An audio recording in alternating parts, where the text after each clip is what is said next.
하나님 나라는 하나님께서 통치하시는 나라입니다. 세상 나라하고는 비교도 할 수 없는 것이죠. 세상 나라는 세상에 어떤 대표자를 뽑고 그 대표자를 중심으로 나라가 통치되는 것을 의미하죠. 그러나 하나님 나라는 하나님께서 주관하셔서 주권적인 능력으로 이끌어 가신 나라입니다. 그래서 우리가 하나님 나라가 회복되기를 원하는데, 우리가 하나님 나라 하면 하나님이 주권을 가지시고 통치하시는 나라인데 보통 천국을 떠올릴 수 있게 되는 거 아니겠습니까? 그러나 하나님 나라는 두 번째 의미가 이 땅에서도 하나님 나라가 이루어진다는 의미 부여가 있습니다. 물론 장차 세상의 끝이 되면 우주적인 종말이 옵니다. 개인적인 종말도 다가오지 않습니까? 이것은 성경에 하나님께서 말씀의 법칙 속에 주신 아주 중요한 명제입니다. 그러나 이 땅에 나그네 인생을 살아가면서 우리는 작은 천국을 맛보게 됩니다. 이 땅에 많은 백성들이 타락해서 하나님의 통치와 하나님의 지배 역사를 거부했습니다.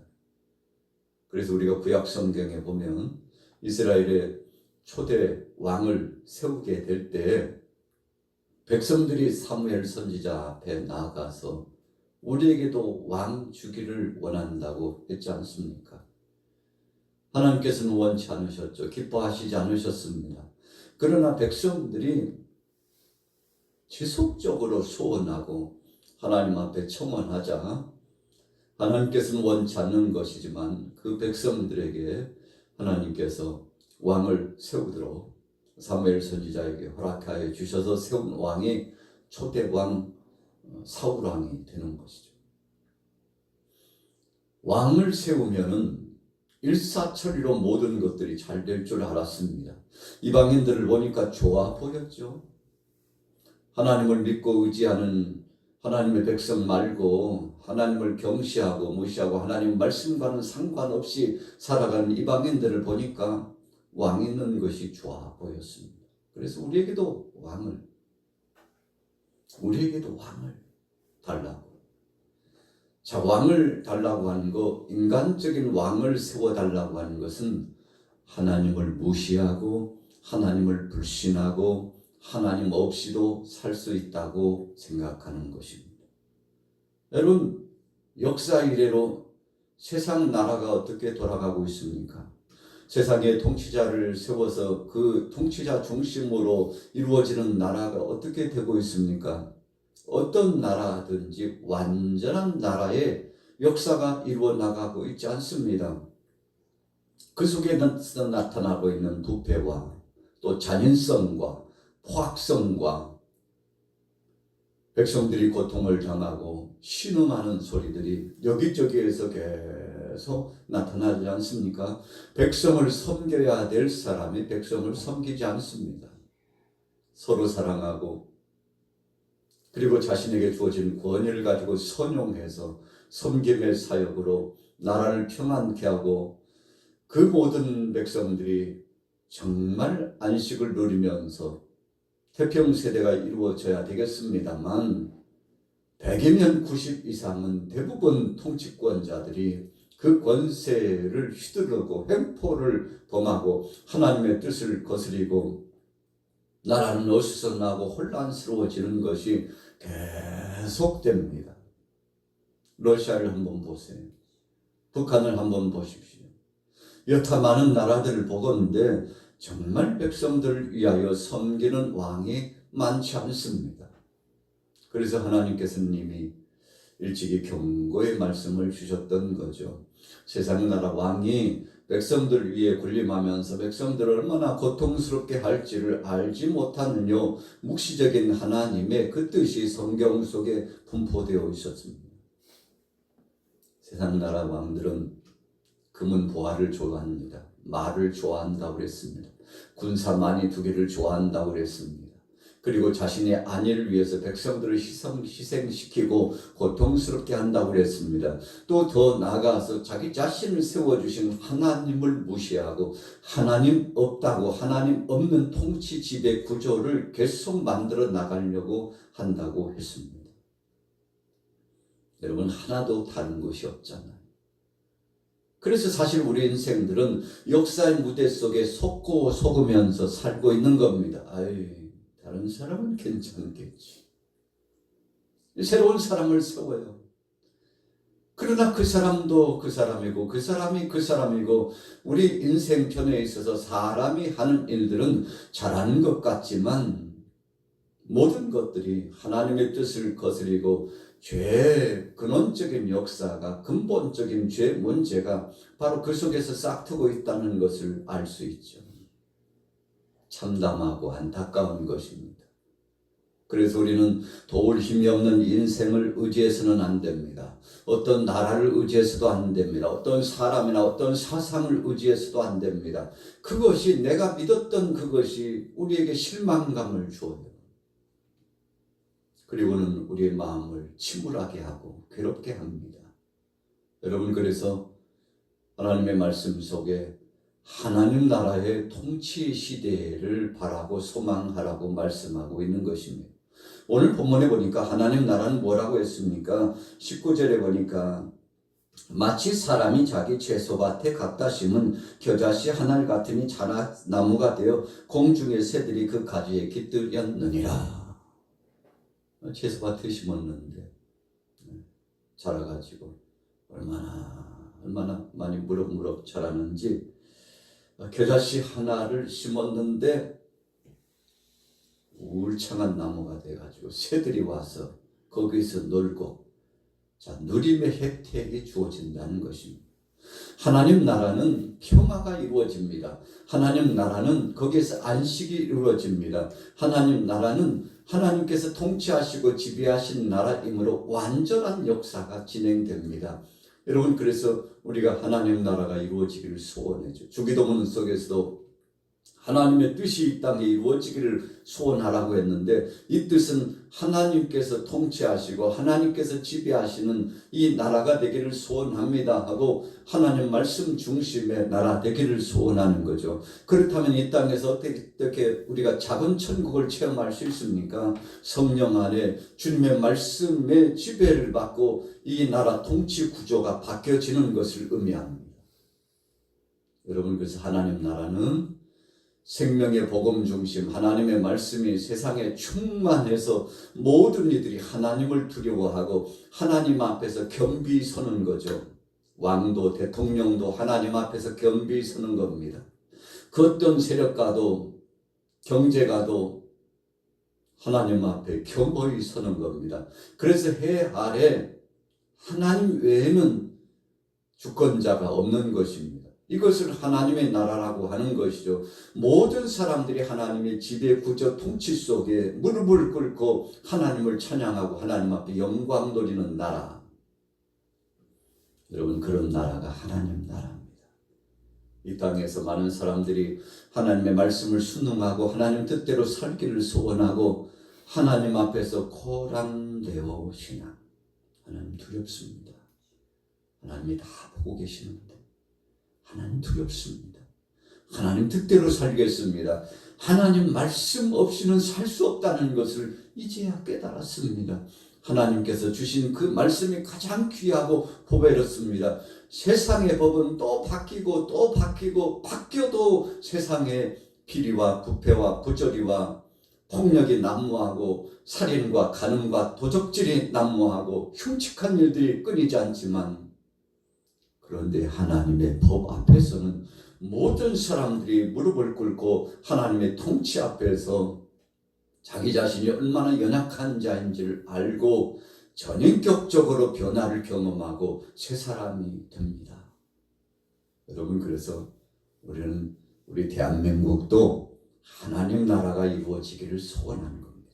북한 땅에도 중국에도 러시아도 전 세계도 하나님 나라가 이루어지기를 원하는 겁니다. 그래서 오늘 본문에 채소밭에 겨자씨 한 알 조그마한 거 심었는데 온 그 채소밭에 이 겨자씨 나무가 성장하더니 울창하게 그늘을 형성하고 참 대단했어요.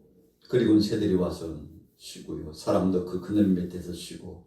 이야, 바로 이런 곳이 파라다이스구나, 낙원이구나. 이것이 바로 천국이구나. 여러분, 이런 역사가 이루어지는데 우리 교회 공동체에서요, 하나님 말씀 중심으로 교회가 진행되고 운영되고 하나님 말씀 중심으로 사람들이 모여서 하나같이 한 마음 한 뜻이 되면 이 교회 공동체가 하나님 나라가 임하는 겁니다. 그래서 예수님 말씀하셨죠. 하나님 나라가 여기 있다 저기 있다 하지 말라. 하나님 나라는 너희 마음속에 있느니라. 여러분, 이게 도대체 무슨 뜻입니까? 그러면 마음 밖에는 없다는 뜻인가? 아닙니다. 우리 마음속에 예수 그리스도를 구주로 영접하고 하나님의 말씀을 충만히 하고 그 말씀에 순응하고 그 말씀의 법대로 살아가고자 하는 소원이 있고 그 말씀 뜻대로 순종하는 삶의 이 삶 속에 말씀의 적용이 나타나면 여러분, 첫째는 내 마음속에 하나님 나라가 이루어지고 내가 가는 곳곳마다 하나님 나라화 되어져 가는 거죠. 왜요? 선한 영향력을 끼쳐가기 때문이죠.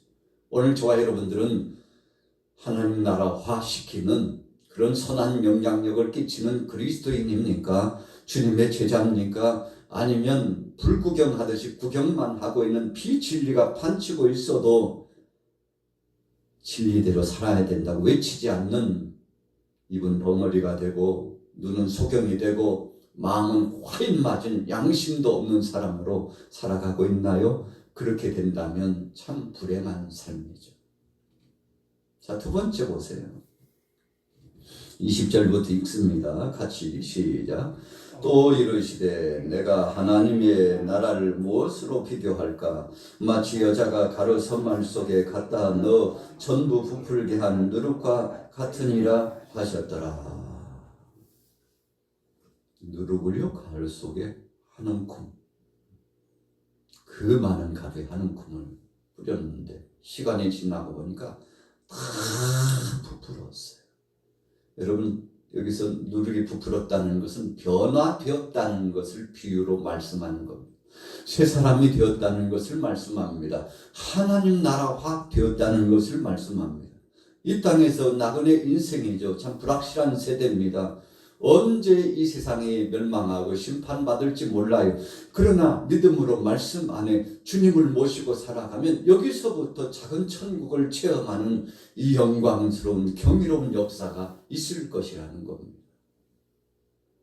그래서 우리는 중단 없이 계속 복음을 전하는 겁니다. 믿든지 아니 믿든지 간에, 때를 얻든지 못 얻든지 간에 계속 복음을 전하는 거예요. 형 세대가 얼마나 악해졌는지 복음을 받아들이지 않아요. 그렇죠. 당연한 것입니다. 쉽게 받아들이면 말세가 아니죠. 쉽게 받아들이면 악한 권세들이 끊임없이 도전장을 내밀고 휘두르는 그 세대 아니죠. 그럼에도 불구하고 우리는 계속 복음을 전해야 됩니다. 여러분, 이것이 주님의 뜻이기 때문에 천국 복음이 땅끝까지 증거되면 그때 인자가 오리라 주님 약속해 주셨기 때문에 우리는 이 땅이 하나님 나라가 이루어지기를 소원하면서 계속 복음을 전하는 것입니다. 오늘 본문에 말씀하고 있는 본질적인 놀라운 은혜의 말씀이죠. 자, 그 다음에 읽은 말씀은 뭘 말하는 것일까요? 22절부터 보면 각 성과 각 마을로 다니사 가르치시며 예루살렘으로 여행하시더니 어떤 사람이 여짜오되 주여 구원을 받는 자가 적으니까 그들에게 이르시되 좁은 문으로 들어가기를 힘쓰라. 내가 너에게 이르노니 들어가기를 구하여도 못하는 자가 많으리라. 사람들이 알고 있었어요. 아니, 왜 이렇게 구원받는 사람이 적습니까? 우리가 현실로 대비해서 이 은혜의 말씀을 적용하면 이렇습니다. 아니, 왜 이렇게 세상에 사람들이 생명의 복음을 많이 받아들인 것 같은데 이 땅에 하나님 나라가 이루어지지 않고 사람들은 더 간악해지는 겁니까? 도대체 이유가 뭡니까? 여러분, 주위 사람들이 계속 탄식하면서 어쩌면 우리 자신들도 그런 탄식의 때가 계속되고 있는지도 몰라요. 세상이 도대체 하나님 나라는 고사하고 못 살겠다고 아우성치는 이 나라가 되는 이유가 무엇입니까? 답답하죠. 컬컬해요. 그냥 도무지 세상에서 영광스러운 하나님 나라의 역사를 볼 수가 없습니다. 여러분, 그것이 바로 말세의 증거인 겁니다. 노아의 시대 보세요. 그 많은 사람 가운데 8식구가 구원받았어요. 소돔과 고모라 땅에는 3식구가 구원을 받았습니다. 여러분, 예루살렘이 멸망당할 때 AD 70년에 로마의 티투스 장군이 군사를 이끌고 와서 포리망이 좁혀와가지고 멸망당할 때 어떻게 되었습니까? 참 안타까운 일이 진행됐죠. 예수님의 말씀해 주신 그 예언의 말씀처럼 도리에 돌 하나 남기지 않고 다 파괴되었습니다. 오늘날은 어떻습니까? 로마가 압권했던 그 시대와 좀 다른가요? 달라지지 않았습니다. 오히려 예수님이 계실 때보다도 더 악해졌으면 악해졌지 더 좋아지지 않았습니다. 노아의 시대보다 더 악해졌으면 악해졌지 좋아지지 않았어요. 그래서 예수님께서도 2000년 전에 오셔가지고 많은 사람들에게 말씀했죠. 너희가 회개하지 않으면 소돔 땅보다도 더 큰 심판이 너희에게 임할 줄 알라. 그래서 선지자 요나의 이 심판에 대한 말씀, 표적의 말씀밖에는 보여줄 표적이 없다고.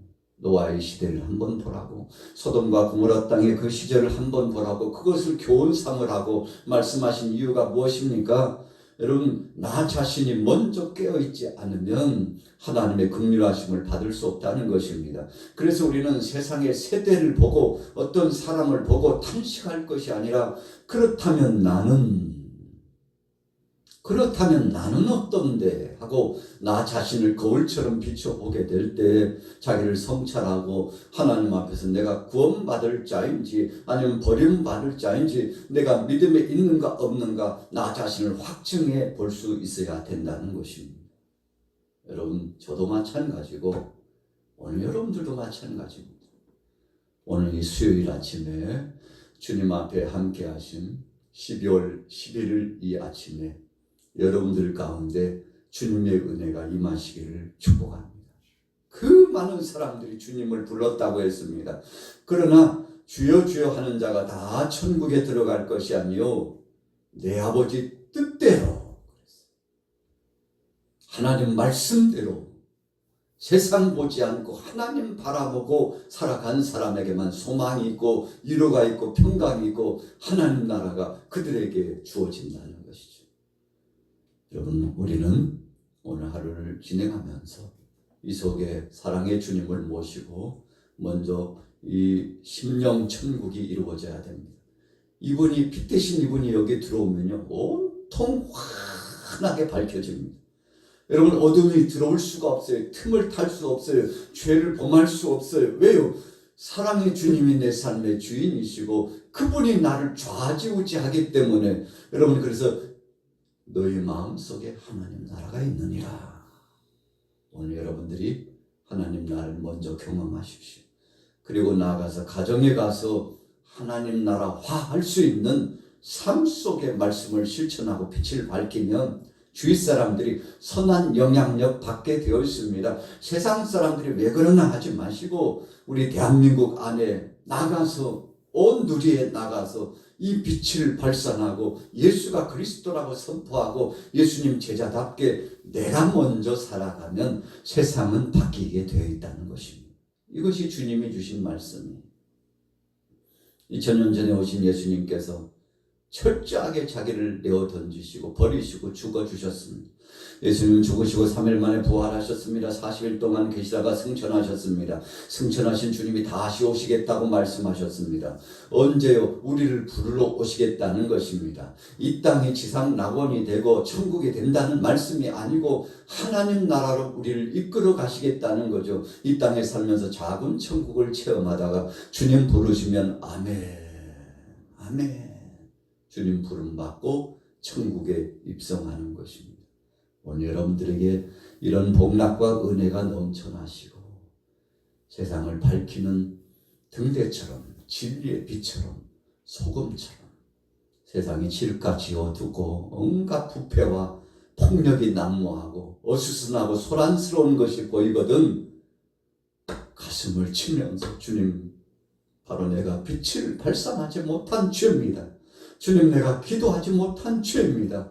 주님, 저들을 긍휼히 여기시고 저들도 주님 앞에 돌아오게 하옵소서. 여러분, 이것이 크리스찬의 자세입니다. 함께 비난하고 조롱하고 저런 것들 때문에 살 수 없다고 이렇게 이야기하는 것은 그리스도인의 자세가 아닙니다. 나를 돌아보는 겁니다. 주님, 나도 저런 자 되지 않게 하옵시오. 저렇게 된 것은 내가 사명을 감당하지 못했어.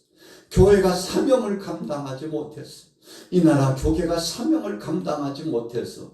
온 국민들이 하나같이 되어서 분열하지 않고 하나같이 되어서 협력하지 않은 죄인이 이 죄를 용서해달라고 정말 가슴을 치면서 통회하고 자복할 줄 알게 될 때 진정한 믿음의 사람인 겁니다. 오늘 저와 여러분들은 어떤 삶을 살고 있습니까? 하나님 나라가 이 안에서부터 그리고 우리 가정에 이 나라의 온 누리에 퍼져나가는 전 세계적으로 하나님 나라가 임하는 놀라운 역사를 기대하면서 오늘도 믿음으로 승리하시기를 예수님의 이름으로 축원합니다.